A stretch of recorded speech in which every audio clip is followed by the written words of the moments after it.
Direto da redação. E nós vamos agora a Brasília, porque onde há uma expectativa muito grande no Supremo Tribunal Federal. Foi iniciado o julgamento sobre a questão do Rio de Janeiro, da eleição para o mandato tampão no Rio de Janeiro.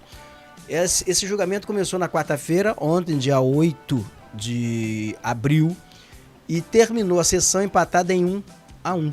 E essa sessão ela vai prosseguir hoje. E o próximo voto é do ministro Flávio Dino. E o que o Supremo discute nesse momento é com relação a esse imbróglio que está o Estado do Rio de Janeiro. Nesse momento o Estado ainda não tem governador. Tem o presidente do Tribunal de Justiça que responde interinamente pela administração no Estado. E a administração praticamente está paralisada. Está funcionando sob aparelho. Porque nada mudou, continua tudo. Mudou algumas coisinhas aqui, ali. E não se sabe o que vai acontecer. Mas você vai ver agora na reportagem, Fabrício, depois eu vou comentar, que o prognóstico que eu fiz aqui ontem, antes desse julgamento... Eu pensei nisso, Roberto. Você vai ver que muitas coisas estão batendo. Vamos primeiro aqui à reportagem do Pedro Lacerda. Com o placar empatado em 1-1, o Supremo Tribunal Federal suspendeu o julgamento que vai definir como será a eleição para o governo do Rio de Janeiro. Se por voto direto da população ou de forma indireta pela Assembleia Legislativa. A análise será retomada nesta quinta-feira com o voto do ministro Flávio Dino.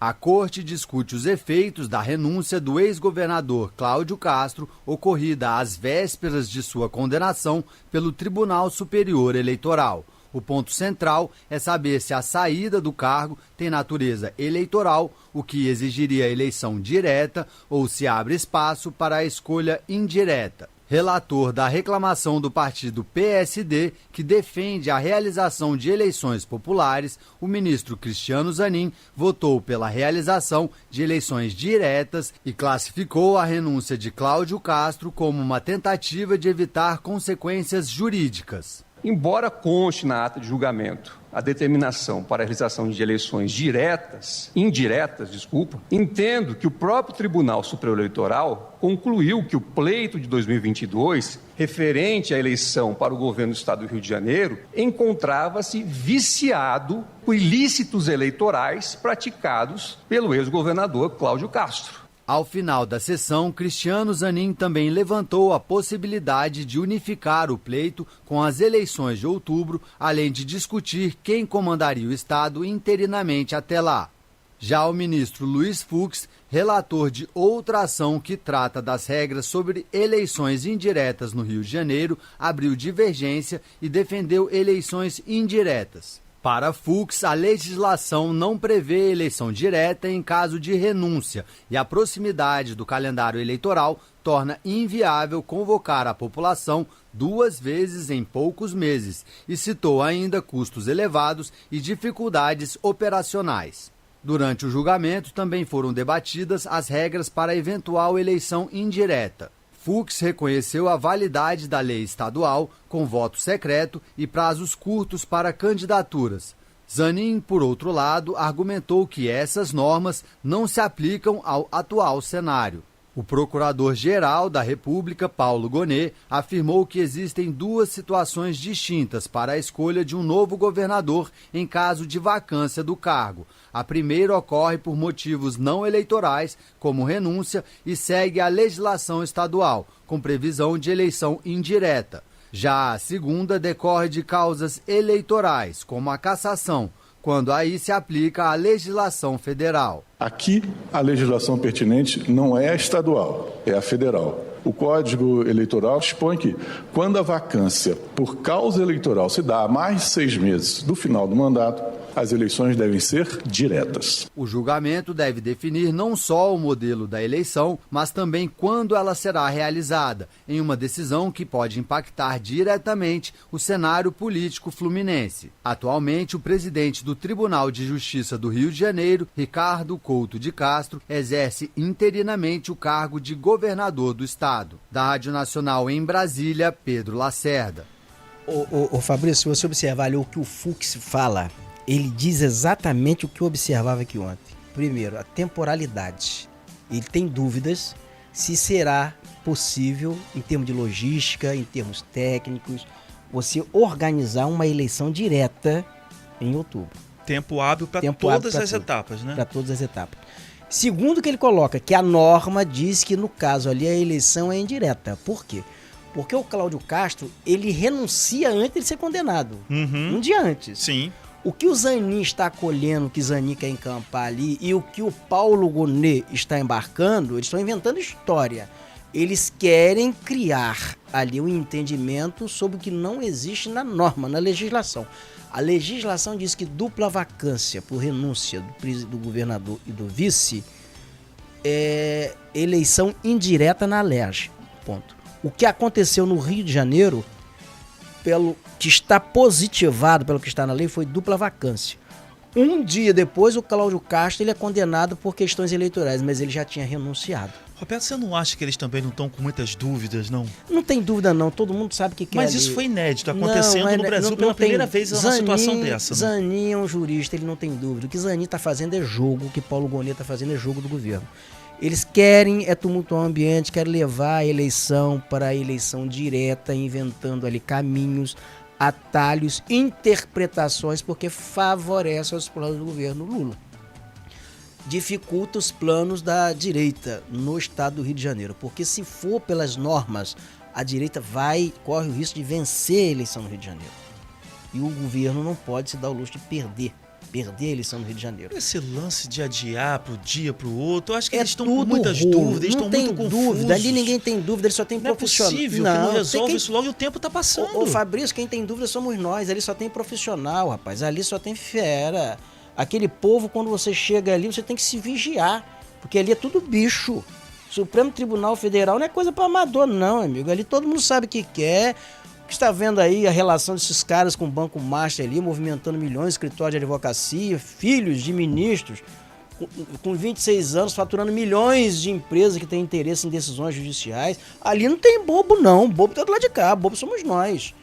Aqui do andar de baixo. E você ainda afirma que pode acontecer eleições indiretas. Não.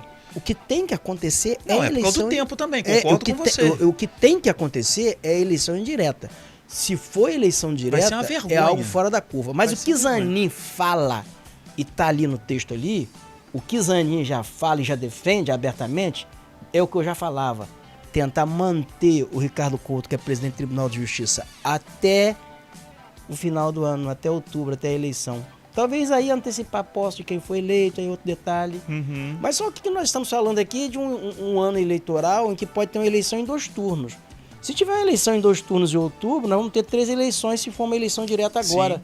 São 3 eleições. E que vai ser um desastre, aí, né? Combinou com quem para votar na eleição extemporânea? Combinou com o eleitor? Sabe se o eleitor vai votar? O eleitor vai lá participar? Vai ser uma tragédia. Vai ser um fiasco que vai expor a imagem do próprio Supremo Tribunal Federal. Vai ser uma queimação total, uma vergonha. Mais do que já está. Liga para a imagem.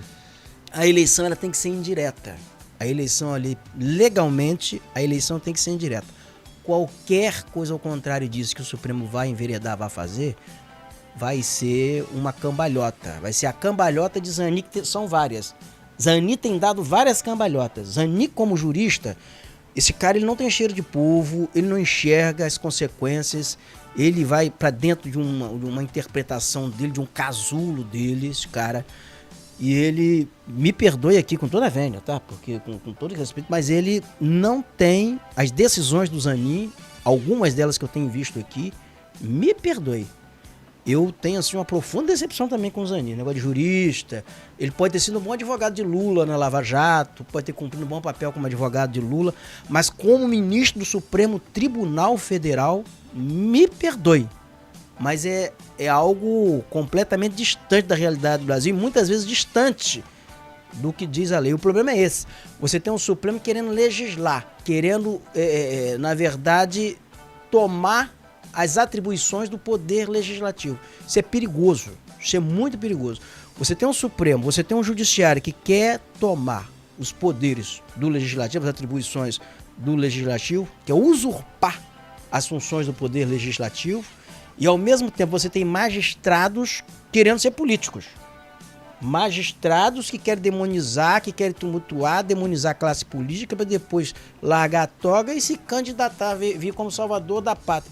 Prende e depois vem como candidato dizendo: eu prendi, eu moralizei, eu prendi. Isso já mostrou-se aí com o Wilson Witzel no estado do Rio de Janeiro. E judiciário e juiz governando não é segurança nenhuma de lisura.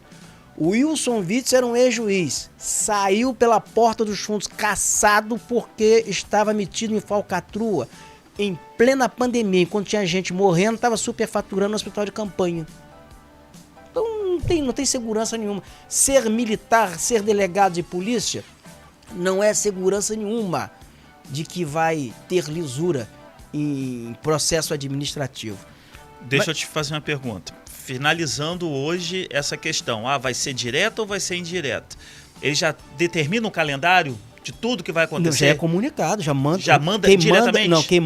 Quem vai marcar o calendário é o TRE. Sim, então se eles for encaminham direto, a resposta, o resultado para o TRE. O TRE determina marca. tudo. Se for eleição direta, o TRE vai marcar o calendário, vai definir como vai ser. Tudo. Se for por via indireta, é comunicado à Alerj e a Alerj organiza o processo eleitoral lá, os deputados. Hoje é quinta-feira. No caso, até terça-feira já temos uma votação na Alerj? Aí eu não sei porque a Alerj que tem que organizar isso. Eu não sei se a São Alerj... 48 horas um negócio desse? Eu não sei qual vai ser o prazo, como é que está estipulado. Entendi. Mas a Alerj é comunicada e a Alerj vai organizar se for indireta. Eleição com a participação dos deputados. Na eleição direta vai ser com a participação, aí é popular, é o TRE que marca. Entendi. Mas a gente vai dar uma desdobrada aqui, porque o Vladimir Platonov ontem foi em frente lá ao Palácio Guanabara depois dessa votação. Estava em cima, Estava em cima e ele traz esses detalhes. Vamos à reportagem. Falamos daqui da frente do Palácio Guanabara, que continua sem governador. Ainda não temos uma decisão. Até agora, apenas os ministros Cristiano Zanin e Luiz Fux votaram. Zanin defendeu o voto direto e Fux o voto indireto. A questão é complexa, pois envolve diferentes entendimentos jurídicos sobre os efeitos da renúncia do ex-governador Cláudio Castro, ocorrida no dia 23 de março. Lembrando que ele acabou condenado pelo Superior Tribunal Eleitoral por abuso de poder político e econômico, no caso envolvendo milhares de cabos eleitorais pagos com dinheiro público. Se a maioria do STF entender que, mesmo tendo renunciado, Castro acabou cassado, pois a renúncia foi já durante o processo, aí haveria tendência de eleições diretas agora no mês de junho. Mas se prevalecer a tese de que ele não foi cassado, pois a renúncia teria afastado a cassação, então poderemos ter eleições indiretas pelos 70 deputados da Alerj. Ainda assim, outras soluções podem surgir, como chegou a sugerir o ministro Zanin, de haver apenas uma eleição direta no Rio de Janeiro para governador este ano. Neste caso, o governo poderia continuar nas mãos do presidente do TJ, Ricardo Couto, até a eleição do governador em definitivo. A sessão foi interrompida e continua amanhã. No caso hoje. Viu aí o que o Zanin quer? Exatamente. Você entendeu agora o que o Zanin quer? Não ficou esclarecido? Você já tinha comentado também antes. Exatamente. Vamos aguardar hoje. Hoje esse desdobramento tem que sair de qualquer forma, porque não é possível. E a gente fica nessa expectativa, né? O que vai ser? Como é que vai continuar? Se os serviços vão continuar trabalhando, parando. O Detran, por exemplo, está em greve em algumas áreas. E será que outros serviços podem ser afetados também? Essa é a preocupação da população. Saúde, educação, segurança, que nós precisamos também no Rio de Janeiro. Vamos ver. É tenso.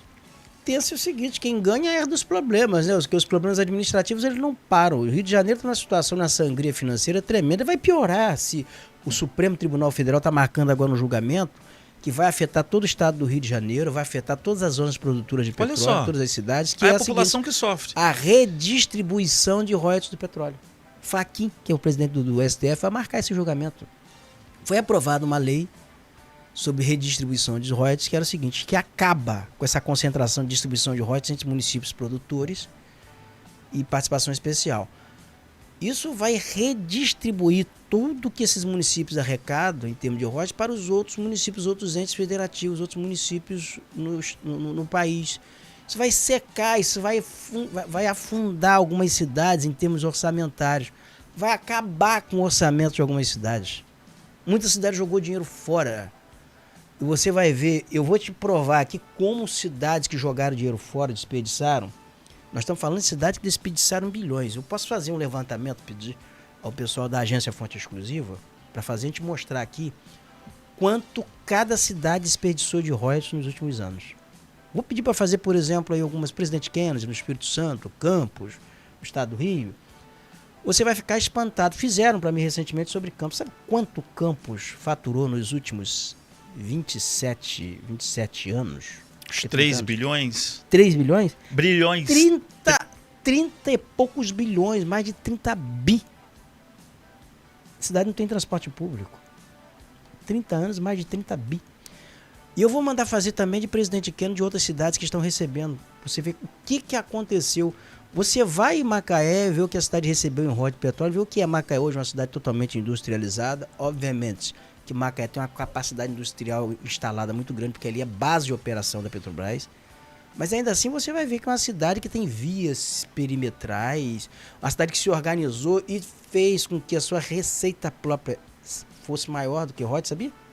A receita própria de Macaé hoje, graças a um estudo que a prefeitura fez, um levantamento, um reordenamento, ele é maior do que a receita de royalties de participação especial.